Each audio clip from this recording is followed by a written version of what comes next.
ఏలూరు జిల్లా పోలవరం నియోజకవర్గంలో రాజకీయ విభేదాలు బగ్గుమన్నాయి. తమపై అసత్య ప్రచారం చేస్తున్నారంటూ ఎమ్మెల్యే భార్య చిర్రి జ్యోతి పోలీసులను ఆశ్రయించిన తర్వాత పరిణామాలు తీవ్ర ఉద్రిక్తతకు దారితీశాయి. తమ కుటుంబ పరువు ప్రతిష్టల జోలికి వస్తే సహించేది లేదని ఆమె ఘాటుగా హెచ్చరించారు.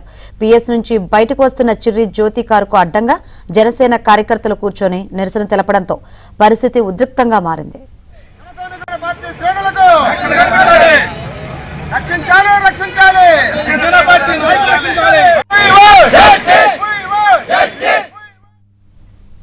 మరోవైపు ఎమ్మెల్యే అనుచరులు తనను కిడ్నాప్ చేసి దాడి చేశారని జనసేన కార్యకర్త ఏపూరి సతీష్ తీవ్రంగా ఆరోపించారు.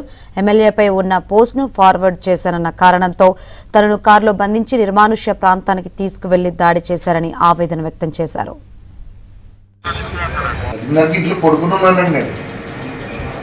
ఇలాగ మీరు ఏదో లెటర్ పెట్టారంటే దానివల్ల నాకు ఆయనకి ఇబ్బంది అవుతుంది.